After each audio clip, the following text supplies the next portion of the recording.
Ahí estamos grabando, así que buenas noches para todas, para todos.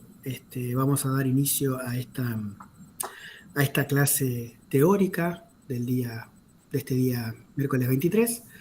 Como Vivi lo anticipó a principio de año, esta es una cátedra que se caracteriza por siempre tratar de fomentar la participación de todos los integrantes de la materia, desde el más antiguo hasta el más novato.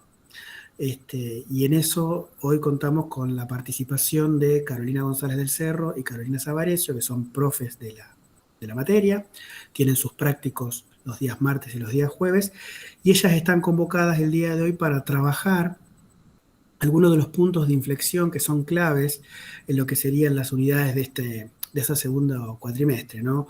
Específicamente la unidad 4, en donde hay articulaciones, resortes lógicos sostenidos por los desarrollos freudianos, que obviamente van a repercutir el retorno de Lacan hacia él, ¿no? Específicamente cuestiones que tienen que ver con lo que atañe a la sexualidad femenina, que es un tema bastante espinoso, como dice Lacan en la significación del falo, y bueno, tenemos la suerte que ellas van a poder explicarnos un poquito cómo va la mano con este embrollo. Así que yo me callo, le dejo la palabra a ellas. En todo caso, si les parecen, si hay alguna después consulta, lo que sea, la van teniendo y al final, para que no se haga tan cortado, podemos volver a las dudas que surjan al respecto. ¿Sí? ¿Les parece que hagamos así? Perfecto. Cualquier cosa, al final volvemos con algún comentario que sea necesario.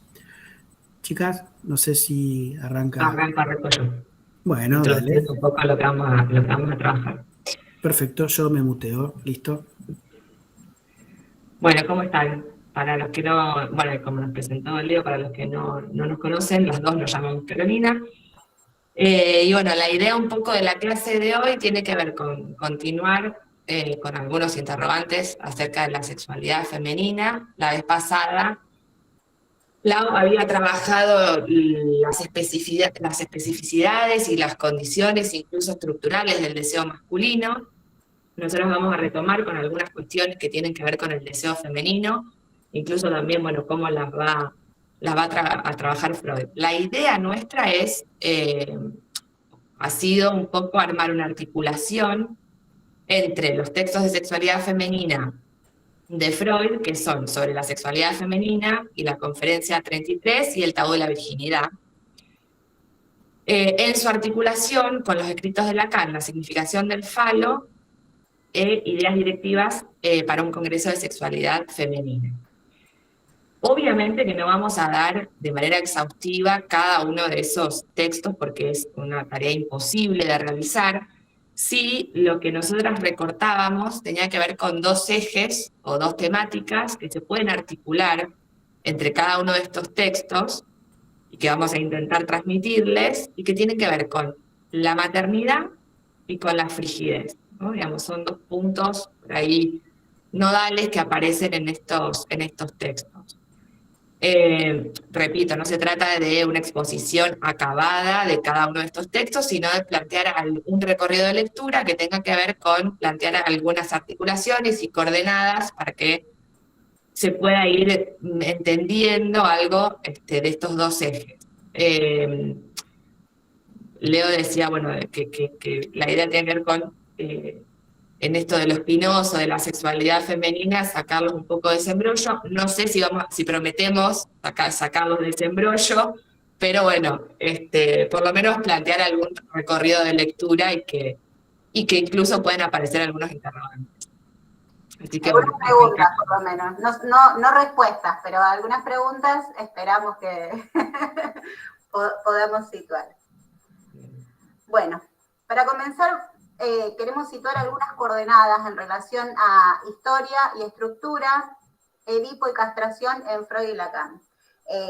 Historia y estructura es uno de los puntos de la unidad, por eso nos pareció interesante situar algunas coordenadas por ahí.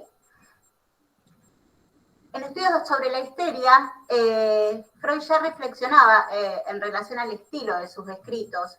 Decía, me resulta singular que los historiales clínicos escritos por mí se lean como novelas breves. y de ellos está ausente el sello de seriedad que lleva estampado lo científico. Si bien ya hemos visto que Freud siempre tuvo en su horizonte el ideal de ciencia de la época, cuando quiere empezar a dar cuenta de la sexualidad, la ciencia no le alcanza para responder a esos enigmas. Por eso, Freud se ve obligado a recurrir a la filosofía, a la literatura y a la antropología. Uno de estos casos es la tragedia de Edipo, de Sófocles. Ustedes saben que Edipo era un rey, hijo de Layo y de Yocasta, y que sin saberlo mata a su padre y se casa con la madre.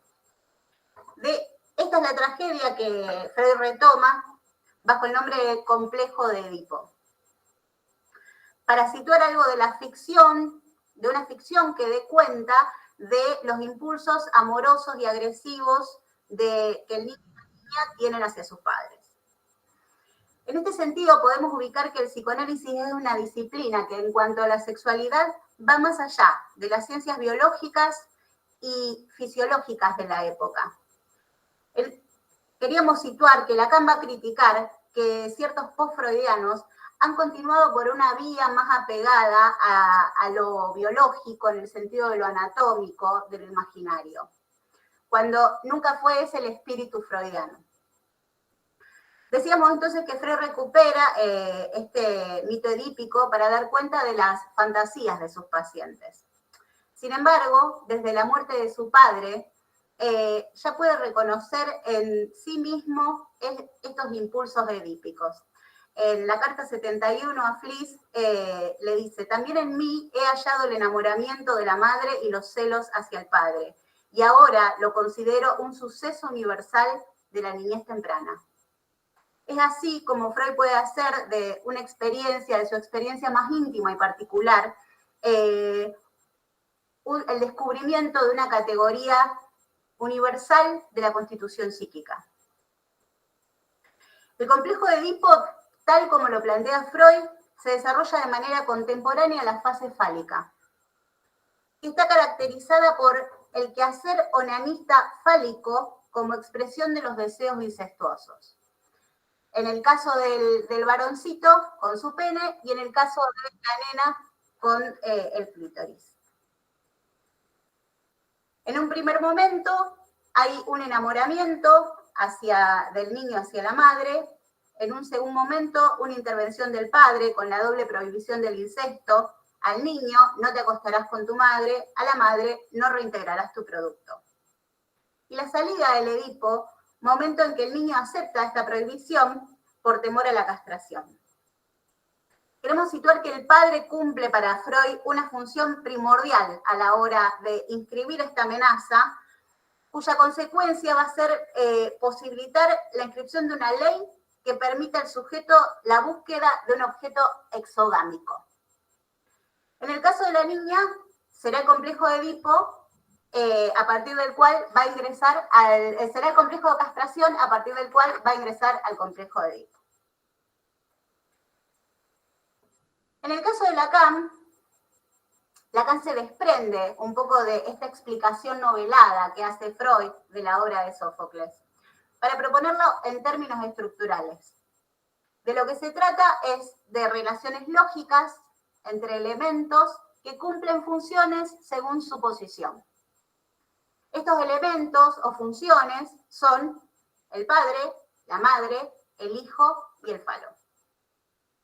En razón de este pasaje que hace Lacan del mito de la estructura, leemos en la significación del falo el relieve del complejo de castración en tanto función de nudo. En relación, sitúa Lacan a los síntomas de cada estructura, a la instalación en el sujeto de una posición inconsciente que le permita asumir su tipo ideal sexual, responder a las necesidades de su partener en la relación sexual y dar lugar a las necesidades del hijo. Planteado esto, podemos ubicar que, partiendo de una bisexualidad constitutiva, el descubrimiento de la castración en la madre tendrá diversas consecuencias para ambos sexos. En la sexualidad femenina, Freud sitúa que la madre es el primer objeto amoroso, tanto para el niño como para la niña. Por lo tanto, será una de las tareas de la niña cambiar de objeto, de la madre al padre. La ligazón de la niña hacia la madre va a estar marcada, sin embargo, por la hostilidad, los celos y los reproches, tales como no haberla alimentado lo suficiente o no haberla dotado del miembro correcto. Será el penisneid, o la envidia del pene, el que aleje a la niña de la madre bajo el signo de la hostilidad y de los reproches reactualizados a partir del descubrimiento de la castración de la madre. Si bien en El tabú de la virginidad, que es un texto de 1917, Freud alega que solo ciertas mujeres pasan por una fase de envidia del pene, y que detrás de esta envidia del pene sale a la luz la hostilidad de la mujer hacia el hombre, sobre todo representado en los hermanos varones. Más tarde, en algunas consecuencias psíquicas de la diferencia anatómica entre los sexos, texto de 1925, ya eleva la envidia del pene a un operador de carácter universal de la posición femenina, que marca como efecto el ingreso al complejo de Edipo, entre otros. Entonces, es el fracaso de esta relación con la madre lo que abre a la relación de la niña con el padre. Otra de las características que señala Freud en lo concerniente a la niña es el cambio de zona rectora del clítoris, que es el referente del onanismo fálico, que es la expresión de los deseos incestuosos de la niña, a la vagina, desconocida hasta ese momento, a la que deberá cederle su sensibilidad y su valor erógeno. Es decir, la envidia del pene conduce a un abandono de esta actividad fálica de la niña, sitúa Freud. Bien, bueno, de acuerdo a algunas cuestiones que marcaba Caro, lo que nosotros venimos trabajando, incluso Vivi también trabajó en clases anteriores, en el teórico, pero además esto también lo estábamos trabajando en los prácticos con respecto a la significación del falo. Justamente, digamos, lo que aparece es, a partir de la significación del falo, una manera de pensar la castración en términos estructurales, que lo ubicábamos con relación a ese encuentro, con ese otro con mayúscula, y los efectos, ¿no?, que trae esto de ser alojados en ese otro con mayúscula, que justamente supone una pérdida, ¿no? Esa pérdida que podemos ubicar de una manera, o de alguna manera, o de una manera incipiente, que tiene que ver con esa pérdida del cuerpo real a partir de ese encuentro con el significante. Incluso, siguiendo con el recorrido de la significación del falo, algunas cuestiones que nos interesa subrayar tienen que ver con, bueno, cómo entender, digamos, lo que empieza a hacer Lacan allí tiene que ver con elevar el falo a su estatuto significante, justamente para empezar a pensar, primero, al falo como un elemento del lenguaje, ¿bien? Y cómo empezar a pensar cierta organización del deseo a partir de este significante, digamos, excepcional, primordial, que empieza a trabajar ahí, y que lo que designa justamente tiene que ver con una falta, con una ausencia. Es a partir de ahí que en todo caso podemos hablar de ciertos objetos que adquirirán algún valor fálico en función de la importancia en la economía libidinal, ¿no? Eso, digamos, en términos más o menos generales. La significación del falo arranca puntualmente situando Lacan la cuestión de la castración materna. A mí me servía ubicar, ¿no?, con respecto a esto, algo una cita que traí, que la leía en una psicoanalista, que es Colette Soler, que articulaba un poco Freud y Lacan, ¿no?, con respecto a esto. dice que justamente lo que trae Colette Soler tiene que ver con esto, que además también lo hemos, digamos, trabajado, y por ahí nuestra intención de transmitir algunas de estas cosas es para que no quede entrampado en esto, en ese registro imaginario. Pero bueno, lo que trae justamente ubica justamente que la falta de pene de la madre dice que es un momento de revelación, pero obviamente que no se trata de un momento de revelación anatómica. No se trata de ese momento donde el niño descubre la desnudez materna, sino que lo que dice Colette Soler es, en todo caso, el momento en donde la anatomía ese se pone a significar. Entonces, lo que se revela, digamos, en ese momento crucial de la infancia tiene que ver, digamos, no es la anatomía femenina, sino es justamente, recuperando esto de la significación del falo, es la naturaleza del falo, entendiendo justamente esto que trae Lacan, que no es sino un punto de falta en el sujeto.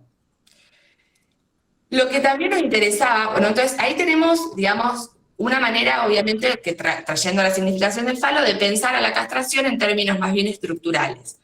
Ahora, con Freud lo que tenemos, y que lo que charlábamos un poco con Caro, tenía que ver con esto de que con Freud la castración es un modo de situar una experiencia. Justamente es un modo de situar una experiencia no de cualquier cosa, sino de una pérdida. Y que en todo caso no se trata, digamos, la cuestión no es quedarse en el relato imaginario de niños mirándose los genitales, sino justamente atender a lo que de ese mito se desprende, ¿no? Que tiene que ver con un modo de vivir, un modo de tramitar o justamente de situar esa pérdida que se vive a partir de la amenaza o de la punición, ¿no? Es decir, lo que hacemos hincapié tiene que ver en que que hay algo que se inscribe de esa pérdida en relación a lo que le van a quitar del lado de la posición masculina, del lado del niño, y como aquello que no le han dado del lado de la niña. ¿Bien? Entonces, en este punto, digamos, la castración no es algo abstracto, se trata de una experiencia encarnada y en función de posiciones sexuales específicas que, como decía Caro, trayendo también la significación del falo, determinan estas posiciones de masculino o femenino. ¿Bien? Entonces, lo que nos interesaba con Caro plantear un poco tenía que ver, a partir de tomar la sexualidad femenina, es traer estas tres salidas que propone Freud con respecto a la niña, que justamente es a partir de la envidia del pene que Freud propone esas tres salidas, y que justamente dice, bueno, los efectos del complejo de castración en la mujer, dice, la mujer se reconoce, la niña se reconoce castrada, pero al mismo tiempo, dice, se revuelve contra esta situación desagradable. Entonces, ¿no? Lo que ahí podemos observar tiene que ver con esa actitud escindida, dice, que se derivan tres orientaciones de desarrollo. Nos interesaba tomar estas tres salidas porque nos permite, por ejemplo, la primera salida que nos trae Freud tiene que ver con la inhibición sexual, nos permite plantear esta articulación a partir del texto de Freud también, del tabú de la virginidad, y pensar qué articulación es posible con respecto a la frigidez. ¿Bien?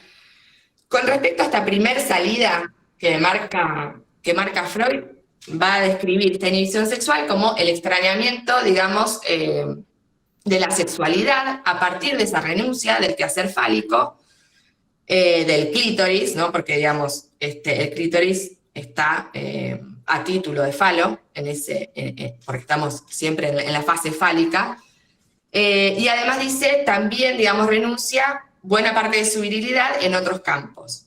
La segunda salida que propone es la del complejo de masculinidad, que lo que ahí marca Freud es que se retiene en todo caso la masculinidad amenazada y sigue subsistiendo en el inconsciente la fantasía de ser a pesar de todo un varón, y que esto puede permanecer durante largos periodos, incluso puede terminar en la elección de un objeto homosexual manifiesto, digamos. Y después, lo que plantea como la feminidad normal, tiene que ver con esta articulación, bueno, digamos, dice que la configuración femenina, digamos, es la niña que toma al padre, o sea, hace esa transferencia hacia el padre, esto también lo marca Lacan en la significación del falo, toma al padre como objeto, dice, y así haya, digamos, la forma femenina del complejo de Edipo. Estos son los términos freudianos en los cuales incluso articula el deseo femenino. Lo que a nosotros nos interesaba, digamos, puntualizar, tenía que ver justamente con, o tomábamos en todo caso esta última salida, que queda el deseo femenino ligado al deseo del hijo. Sigo un poquito más. Conferencia 33, también podemos ubicar algo de esto. Nos dice, leo la cita, es página 119, va a decir, el deseo con que la niña se vuelve hacia el padre es sin duda originariamente el deseo del pene que la madre le ha denegado. Bien, ahí digamos, ya también ubicamos, habíamos hablado en algún momento de esa relación hiperintensa de la niña con la madre, y ahora espera del padre. Sin embargo, la situación femenina solo se establece cuando el deseo del pene se sustituye por el deseo del hijo. Y entonces, siguiendo una antigua equivalencia simbólica, el hijo aparece en el lugar de pene. Después va a continuar, ¿no?, con algunas de estas articulaciones y va a decir algo, digamos, que nos llamaba la atención y que decía, es grande la dicha cuando ese deseo de hijo haya más tarde su cumplimiento en la realidad, y muy especialmente cuando el hijo es un varoncito, que trae consigo el pene anhelado. Dice, en la experiencia compuesta un hijo del padre, muy a menudo el acento recae sobre el hijo y no insiste en el padre. Así, el antiguo deseo masculino de poseer el pene sigue trasluciéndose sobre la feminidad consumada. Y dice Freud, pero quizás deberíamos ver en este deseo de pene más bien un deseo femenino por excelencia. Bueno, acá hay varias cuestiones, o por lo menos a nosotros se nos planteaban varios interrogantes. Primero, esta situación, ¿no?, digamos, de que la feminidad que describe acá Freud, o el deseo femenino, queda sellado al destino maternal, ¿no? Digamos. Es decir, piensa algo que tiene que ver con la realización femenina a partir de la maternidad. A nosotros ahí, digamos, lo que nos interesaba un poco tenía que ver con, en todo caso, preguntarnos ¿hay algo de esto que a ustedes, o por ahí, no sé, a la platea femenina le moleste incluso un poco? De esto que quede, digamos, la posición femenina o el deseo femenino ligado al deseo de hijo, o ligado, articulado a la maternidad. Entonces, un poco, digamos, la pregunta tenía que ver, en todo caso, con, bueno, cómo pensar también, o de qué manera poder leer en Freud algo de la maternidad, ¿bien? ¿Consiste efectivamente, o consiste realmente, digamos, en tener un hijo? Por eso con Caro lo que charlábamos es, bueno, ¿de qué se trata la mujer madre para Freud? Y lo que articulábamos de algún momento, incluso justamente pensando en esa relación, esto que trae Freud con respecto a esa relación de la niña con la madre, esa relación hiperintensa, digamos, que en todo caso puede abandonar en tanto hace ese pasaje hacia el padre. Justamente lo que situábamos allí tenía que ver con que, bueno, se trata en todo caso de esta posición que tiene que ver con la maternidad, de abandonar justamente una posición juvenil o una posición, digamos, de suma dependencia, donde se busca en el otro esa garantía de amor, incluso, ¿no?, a partir de ubicarse también como siendo el falo. Bien, esto quizás va a tomar un poco más de consistencia con lo que va a trabajar Caro más adelante. Pero es decir, alguien, digamos, incluso una mujer puede quedarse en una relación con alguien cuyo deseo no la toca en absoluto. Bien, entonces, lo que nosotros tratábamos de ubicar tenía que ver con, bueno, la maternidad en todo caso podría pensarse justamente como un paso de salida de esa posición, ¿bien? Que no sé si consiste específicamente en tener un hijo, porque además, digamos, una de las lecturas que podemos hacer con Freud, pensando en estos términos que aparecen, digamos, deseo de pene, deseo de hijo, incluso pensándolo en términos de, obviamente, la equivalencia simbólica y que estamos dentro de la premisa fálica, lo que podemos ir pensando es también, ¿no?, digamos, bueno, ¿qué se trata esto del hijo? En todo caso, justamente lo podemos pensar en esta lógica o esta articulación que tiene que ver con que un hijo entra en la lógica o en la categoría del don, es decir, es algo que se recibe, ¿bien? No se trata, digamos, de una posesión o de algo que efectivamente se tiene. Digo esto un poco para, justamente, ¿no?, como un interrogante para pensar, bueno, a ver, digamos, ¿cómo pensar este pasaje, que incluso quizás también se esclarece un poco más con Lacan, incluso algo de esto se va a retomar también en el seminario 5, en la clase La niña y el falo. Algo de esto por ahí empieza a tener un poco más de consistencia. Pero siempre queda, digamos, ligada a la cuestión de cómo, o por lo menos lo que interesaba preguntarnos, bueno, ¿cómo poder pensar la maternidad, ¿no? Y desligarla un poco de esta, o que no quede tan entrampada en esto, porque si no pareciera ser que la única salida posible para el deseo femenino tiene que ver con tener un hijo. Y en realidad es, bueno, cómo pensar la maternidad, ya no en términos de, justamente, si consiste realmente en tener un hijo. ¿Se entiende más o menos lo que estamos intentando plantear? Vamos hasta ahí, no sé si hay preguntas. Hasta ahora voy siguiendo por el momento. Bien, bueno, buenísimo. Ahora bien, lo que tenemos con Lacan, a partir de ideas directivas, repito, no vamos a dar ideas directivas, está dando en los prácticos, no lo vamos a dar exhaustivamente, digamos, acá. Sí vamos a recortar algunas cuestiones para poder pensar esta temática que tiene que ver con la maternidad. En ideas directivas, digamos, Lacan va a recuperar algunos interrogantes que tienen que ver con la sexualidad femenina y con la maternidad. Y nos dice lo siguiente, dice, una noción de carencia afectiva que une sin mediación a los defectos reales del maternaje, las perturbaciones del desarrollo. Se añade a una dialéctica de fantasías de las que el cuerpo materno es el campo imaginario. Que se trate de una promoción conceptual de la sexualidad de la mujer es cosa que no ofrece duda y permite observar una notable negligencia. Bien, ¿qué leemos ahí o qué intentamos traducir en todo eso?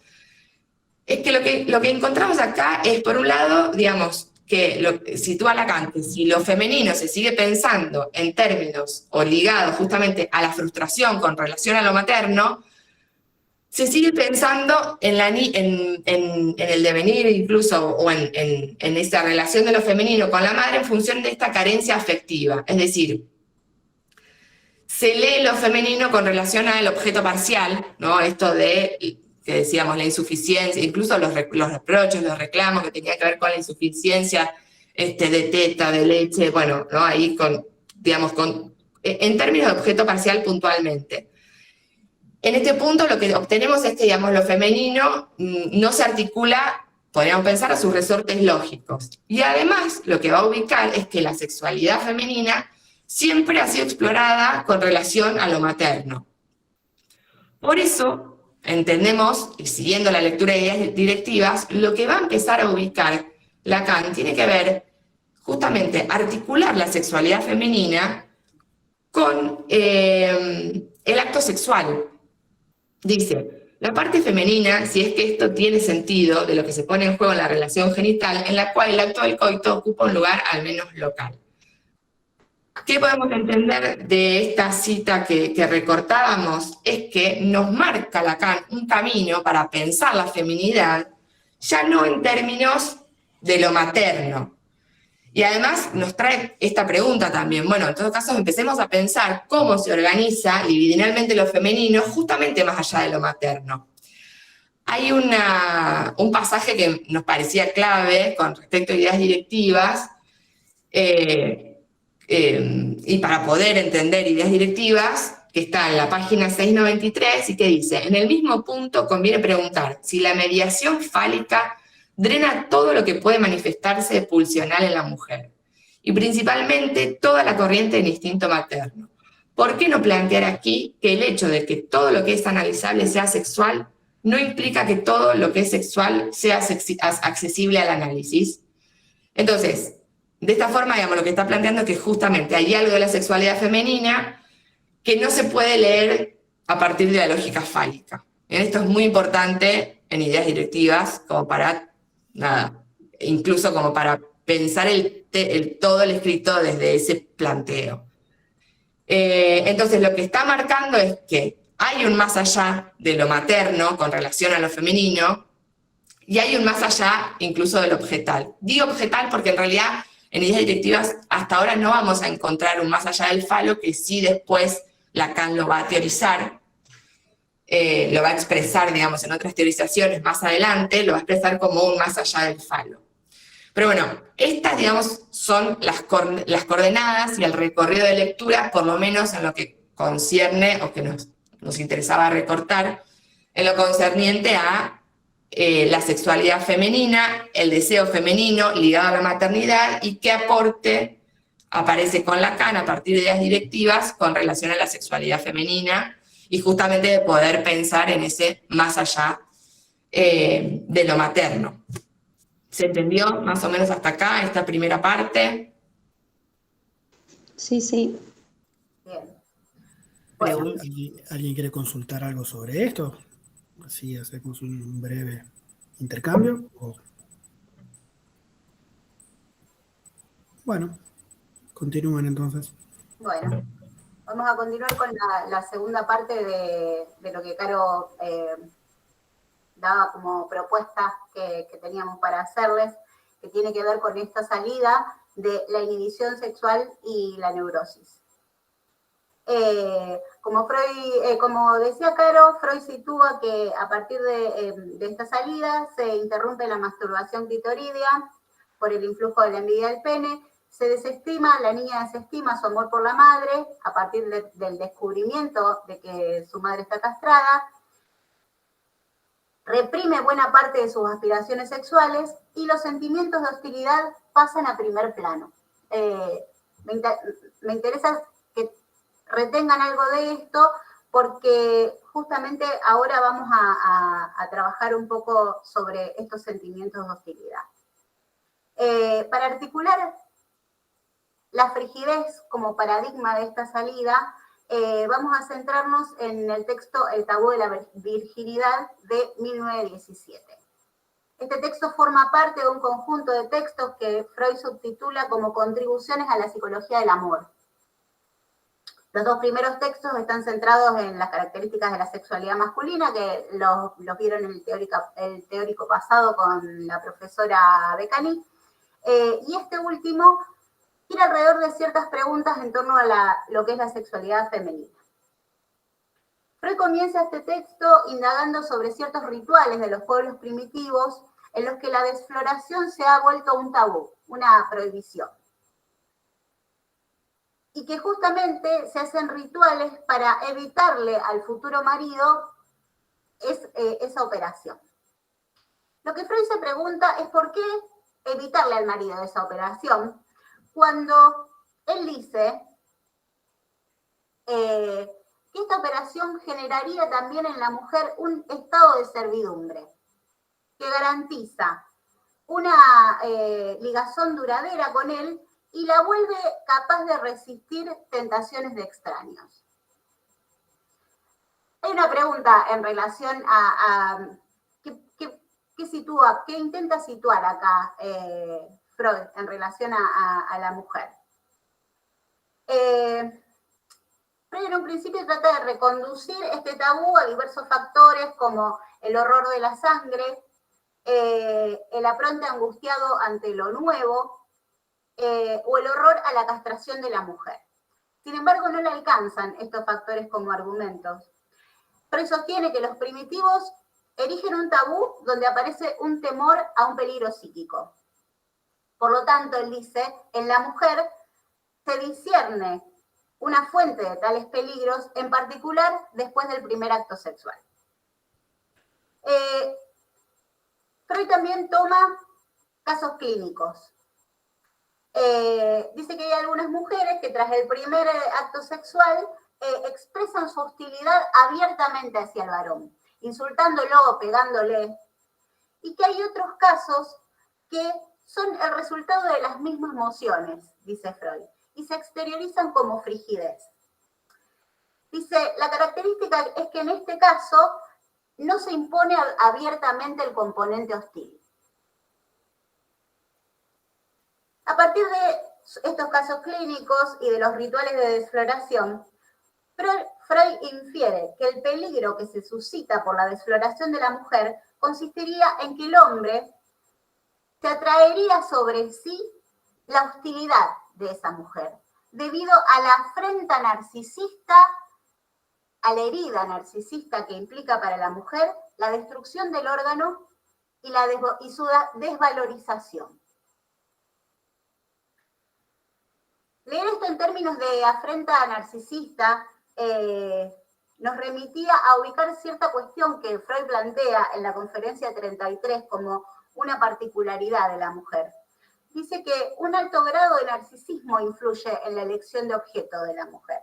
De suerte que para ella la necesidad de ser amada es más intensa que la de amar.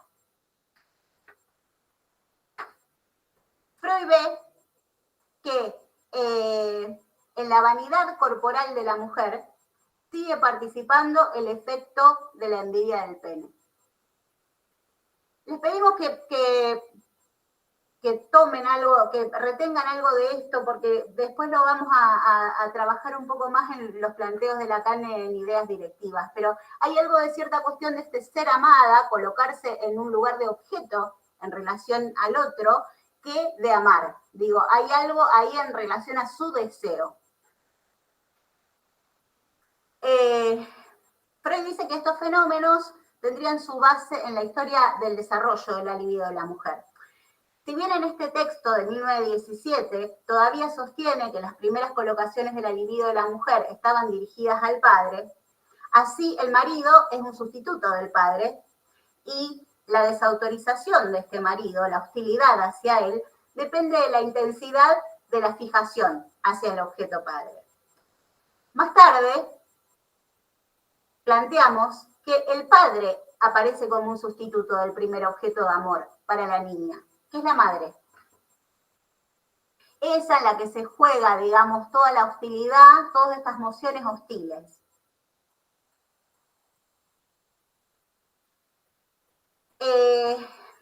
Esta relación con la historia libidinal lleva a Freud a situar que la frigidez se encuentra entre las condiciones genéticas de la neurosis.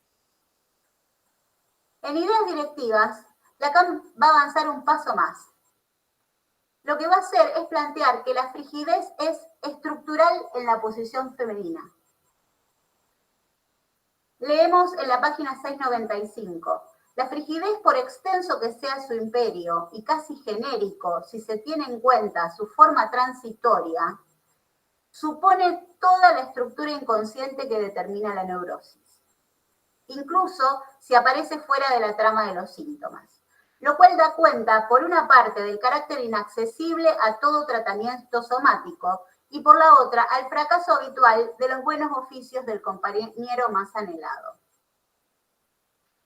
Lacan sitúa ahí que solo el análisis puede movilizar algo del orden de la frigidez, en tanto pone en juego la castración simbólica, es decir, pone en juego algo del orden del deseo, de la falta.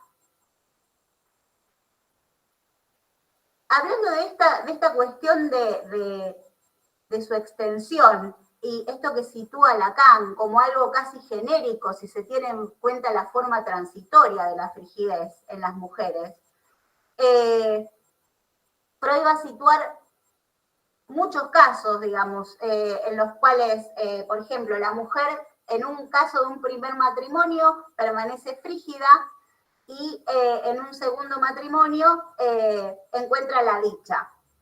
Lo que él dice que en ese caso la reacción hostil queda agotada con el primer marido, con el primer objeto.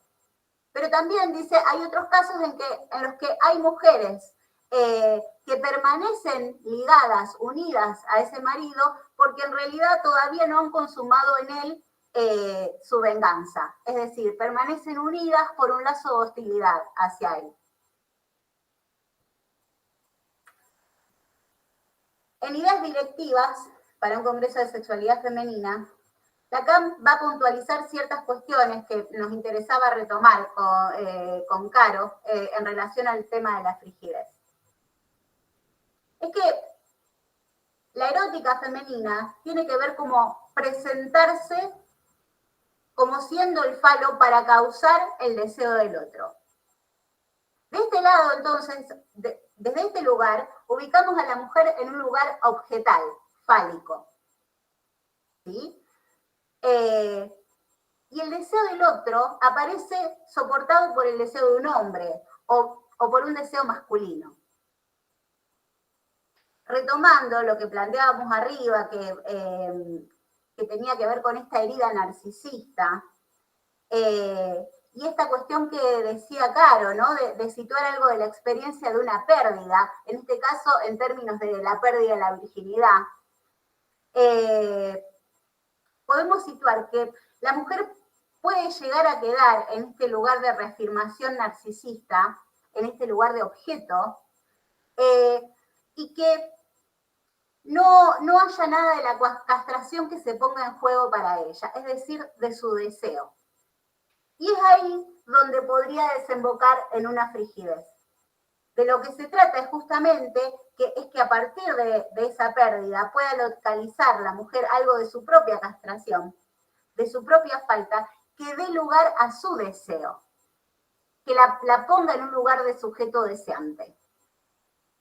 ¿Para qué le sirve el deseo de un hombre o una mujer? Porque es a partir de ese deseo que la mujer puede poner en juego su propia falta, su propia castración. Lacan lo plantea en estos términos en la página 695 de Ideas Directivas.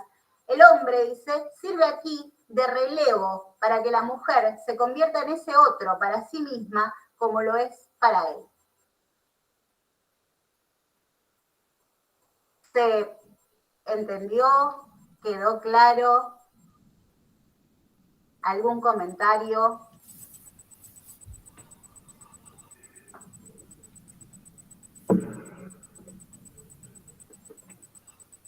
Esto que están planteando tiene una relevancia fundamental. No sé si pudieron ir captando el recorrido que están mostrando las chicas, pero es clave para entender el punto de inflexión dentro de la construcción de la teoría psicoanalítica, por sobre todo las críticas actuales que suele tener el psicoanálisis con los discursos de la época. Estamos hablando que en 1919 y en 1960 ya se despeja la mujer de la maternidad, ya se despeja o se trata de intervenir sobre esta idea que una mujer debe ofrecerse al modo masoquista para la satisfacción de un otro masculino. O sea, estamos hablando de cosas que son novedosísimas, y estamos hablando de hace 100 años Freud, que lo planteó un poco más. Es importante porque en el contrapunto con la unidad que sigue, vamos a ver otros discursos de la época, en donde justamente muchos acusan al psicoanálisis de esto, de ser falocentrista, de apostar a un lugar de la mujer ligada a la maternidad. Ahí las chicas planteaban esto de cómo en algún punto aparece la inflexión en ideas directivas que ubica a una mujer separada de la maternidad e inclusive a un goce femenino, que sé que no es un tema para ahora, ¿no? Pero hay un goce exclusivo de lo femenino que es infinito y no se circunscribe a lo fálico de lo masculino. O sea, el lugar de la mujer dentro del discurso psicoanalítico es clave. No habría psicoanálisis si no hubiese habido histerias, ¿no? Ya lo dijo Freud en los primeros teóricos. Y en esto encontramos la apuesta de tratar de entender que muchas veces hay críticas, independientemente de que cada uno después se posicione desde el lado que le guste, o le convenzca, o le favorezca, o le interese, que por ahí hay críticas que no son tan fundadas respecto de lo que realmente han dicho estos autores. Si hay una feminidad que se resuelve desde el deseo y que ese deseo no queda limitado a lo fálico, está claro que no hay una necesidad de ser madre para ser mujer o ser femenino. Entonces eso es fundamental a la hora de inclusive pensarlo dentro de los puntos claves de la materia, porque a su vez todo lo que después dijo Carolina Sabaresio, le digo los apellidos para no confundir, respecto del tabú de la virginidad y lo que se genera respecto de la agresividad, es la otra clave de las últimas unidades. Entonces, no sé si es que están cansados o les da vergüenza, pero hay miles de preguntas para hacer o comentarios. Por ahí si se arma el debate estaría interesante, pero traten de pescar el recorrido que hicieron porque es fundamental para entender estas unidades que vienen en este segundo cuatrimestre. Perdón, no sé si querían avanzar con algo más, yo me metí, disculpen. No. El recorrido es que intentamos, digamos, transmitir era y por ahí sí aparecen ideas directivas, digamos, con Lacan, trayendo esto de, bueno, justamente ahí sí queda, digamos, esta interrogación puesta sobre, bueno, se trata en todo caso de pensar la totalidad de la sexualidad femenina ligada a lo materno, lo que, digamos, que eso es fundamental, pero al mismo tiempo lo que tratábamos de interrogar tenía que ver con los textos freudianos, ¿no? Con relación a esto del deseo femenino, que queda ligado, o queda, digamos, sellado este destino de lo maternal, pero bueno, justamente también planteando una interrogación, bueno, ¿qué se trata esto de la maternidad? Si justamente no tiene que ver con una posición que supone una salida justamente de esto que mencionábamos, de ese lugar de cierta dependencia, de esa posición de dependencia. Por ahí ubicar algo de esto. A nosotras, o por lo menos a mí, lo que me pasaba tenía que ver con, me pasa cada vez que vuelvo a Freud, ¿no? Cuando encontramos esto de deseo de pene, deseo de hijo, cómo transmitirlo, cómo pensarlo, cómo interpretarlo incluso, justamente, digamos, para, bueno, que no quede tan enganchado esta cuestión de el deseo femenino, ¿no? Se correspondería en todo caso, encontraría, digamos, su realización, su consumación a partir de tener un hijo. Me parece que con Lacan algo de eso, por ahí en algún punto se esclarece, o podemos pensarlo incluso con términos que él trae, se esclarece un poco más, pero nos interesaba esto, recuperar en todo caso justamente esto que leíamos a partir de Freud, que la castración en todo caso ubicaba esos modos diversos, tanto para lo masculino y lo femenino, de tramitar algo de esa pérdida, en términos de eso que queda inscripto, al modo de aquello que se puede, digamos, que le van a quitar, o al modo de lo que le ha sido denegado. Entonces eso me parece que por ahí ubica algo que nos despeja la cuestión de si se trata del órgano, si se trata del, ¿no? Me parece que ahí podemos como ubicar algo que no queda tan empastado, que además Freud insiste sobre esto, de que no se trata justamente, digamos, de la anatomía. Había alguien que, Brune, había levantado la mano. Brune levantó la mano.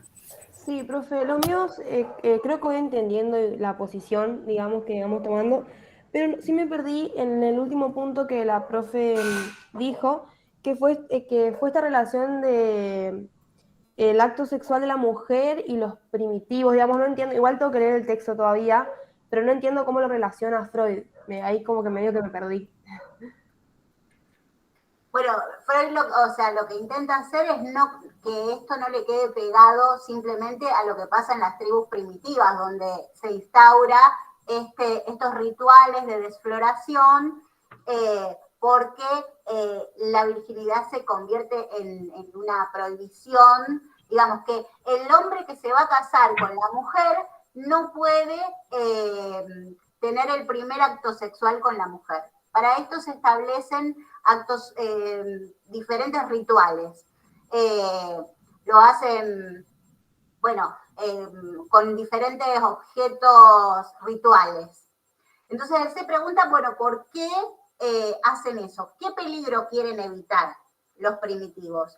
Pero para que no le quede pegado a una cuestión de, bueno, es algo que hacen las tribus primitivas, él dice, bueno, también en mis casos clínicos encuentro que a partir del primer acto sexual aparece o esta reacción de hostilidad abierta o situaciones de frigidez. Y entonces él reconduce tanto los rituales de los primitivos como lo que él ve en su clínica a lo que son estos sentimientos hostiles que tienen origen en la envidia del pene, digamos, en el abandono de la mujer, en la salida de la mujer de esta relación primaria, primordial con la madre. Hay algo de esto que situaba Caro, que decía, bueno, esto de salir de esta relación de dependencia, de esta relación juvenil, ¿no? Donde la mujer está en relación a su madre, la niña está en relación a su madre, en este lugar de objeto de la madre.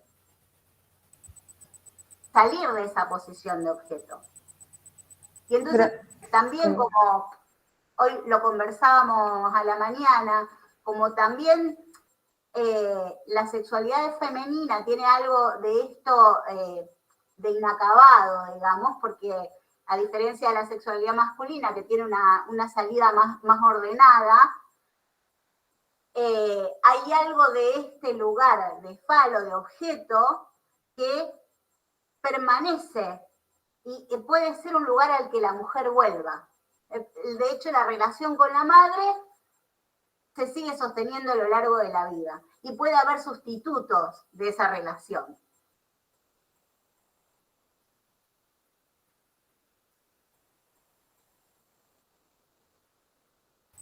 Ahí se ajustó un poco más, ¿no, Brune?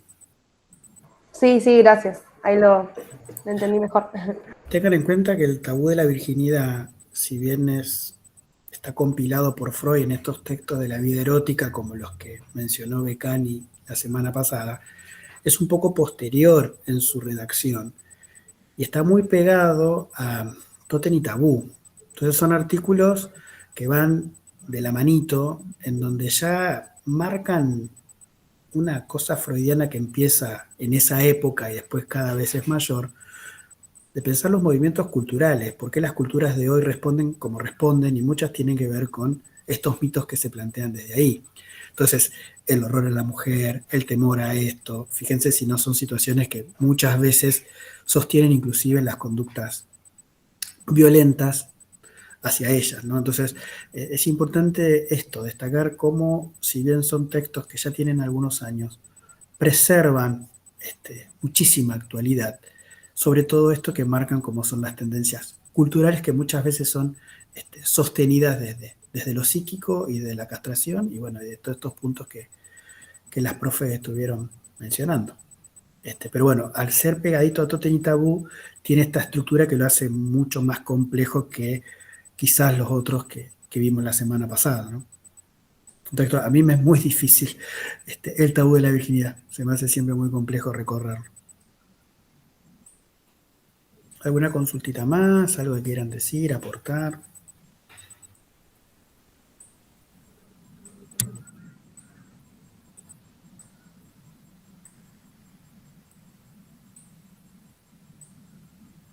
Los profes que están. ¿Algún datito más?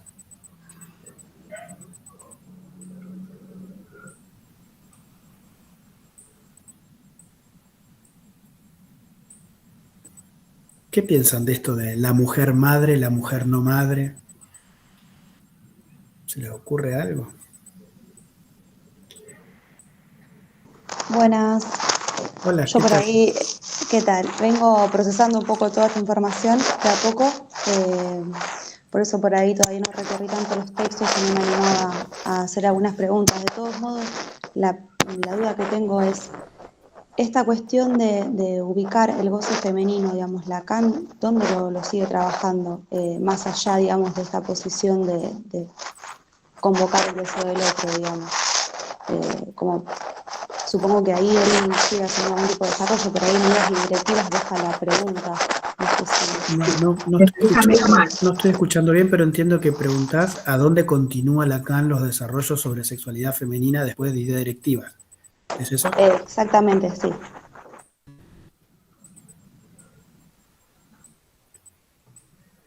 Chicas, ¿responden ustedes? Y fundamentalmente, digamos, lo que recuerdo en este momento, Lacan lo va a trabajar seminario 10 y fundamentalmente seminario 20, que son, bueno, elaboraciones teóricas posteriores.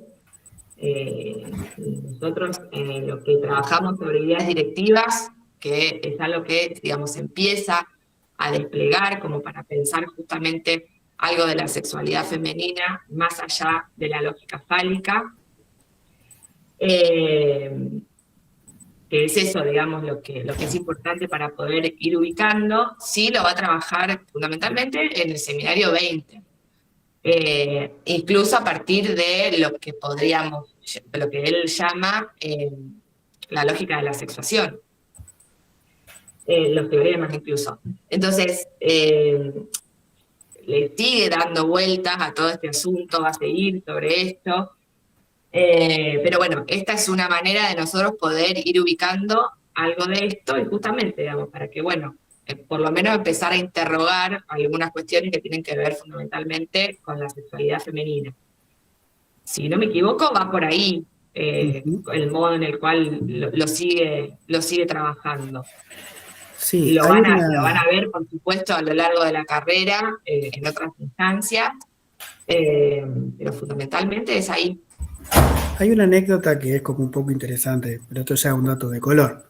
Y es que en realidad Ideas Directivas se escribe en el año 58 para un congreso sobre sexualidad femenina que se realizó en 1960, que entiendo que es el año del seminario 10 también.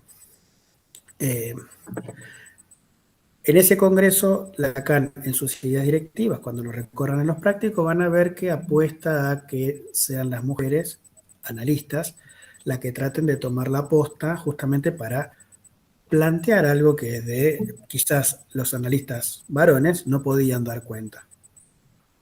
Justamente esto que las chicas marcaron con tanta precisión, digamos, el lugar de la mujer, separado de la maternidad, separado de la situación de hostilidad, bueno, plantear estas cuestiones que él va tirando como directiva. Resulta que en ese congreso, en 1960, casi ninguna mujer habló, la única que expuso fue François Dolto, y hizo un resumen de la feminidad sostenida inclusive por momentos biológicos, con lo cual hace que Lacan se medio desilusione un poco de su apuesta respecto de la sexualidad femenina y tironea el tema excomunión mediante unos años más adelante. Empieza a interlocutar inclusive, es un dato que por ahí no se conoce mucho, no tanto con psicoanalistas, sino con mujeres del ámbito feminista.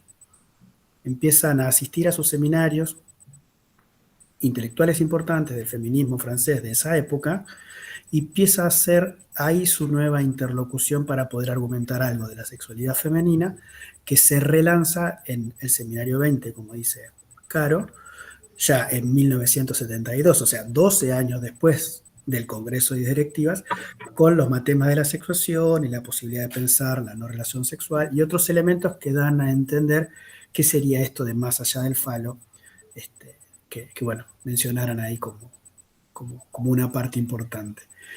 Obvio que esto no está en el programa de la materia, pero está bueno que también sepan que la cosa sigue más adelante, porque la teorización que van haciendo estos tipos no cesa nunca, ¿no? Insisten hasta formalizar todo lo que puedan, y en eso, bueno, siempre hay un objeto que se escapan. Pero el tercer momento clave tiene que ver con el seminario 20 Ancor y alguna que otra cosa que escribe en Leturdi, que es un escrito de los más difíciles de Lacan. Si lo que vieron en idea directiva es difícil, Leturdi es 100 veces más difícil, y en donde aparece un poco más esta idea de los matemas de la sexuación. Pero un comentario de color lo que estoy haciendo, no aporta mucho al desarrollo de las profes. Barbie, te respondimos un poco tu pregunta. Sí, un montón. En realidad es más que nada porque, bueno, se me abren muchas preguntas que por ahí trascienden lo que es el programa de la materia, y tener por ahí una guía para ir a buscar me sirve un montón. Gracias. Seminario 20 se trabaja en el último año en una de las clínicas. Uh-huh. Ahí elegirás. Agostina, levanta la mano. No, ahora no se elige. ¿Cómo, perdón? Ahora es obligatorio. Ah, sí, no. Mirá, estoy desactualizado. Sí, yo León. quería agregar eso. Hola a todos. Yo estoy cursando Clínica 2 y justamente vemos en el seminario 20 toda esta parte de los matemas de la sexuación y ahí es la mujer más allá de lo fálico. Y también en el seminario 10, sobre todo en las clases de actinauta y pasaje al acto, que retoma Dora y el caso de la joven homosexual, desde otro lugar, digamos, dejando un poco al significante fálico de lado y Claro. volcándose un poco a la constitución del objeto A y demás. Ahí también hay como un desarrollo, pero es en Clínica 2. Acá es un poco más, creo yo, habiendo cursado la materia, poner en discusión, digamos, lo que tiene que ver con el falo como significante primordial, constitutivo, y qué pasa con la feminidad de esos escritos de Freud, y qué pasa también en Lacan cuando dice que este complejo de castración viene a dejar como significante que un poco ordena o es la ratio de todo lo que después va a pasar en la erótica de los sujetos, digamos. Pero está bueno lo que hicieron Buenísimo, explicar. Agostina. No, y aparte en el 10 tenemos otra vueltita inclusive a la mascarada. Bueno, sí, continúa. Lo que nos interesa fundamentalmente tiene que ver con que primero se entienda la lógica fálica. Sí, y que Como pasamos al 20 acá, o al digamos, 10, estamos sino al... en ese terreno. Primero entender, ¿no?, la lógica fálica, y ¿no?, como para pensar después algo que tenga que ver con esto que plantea acá. Lacan empieza a plantear con respecto, más allá de lo fálico, con respecto a la sexualidad femenina. Tal cual. Pero bueno, ¿no?, primero, digamos, El ubicar primer algunas de paso, estas cuestiones. el primer peldaño, Claro, que no se desentiende, por supuesto, de la castración como función de nudo.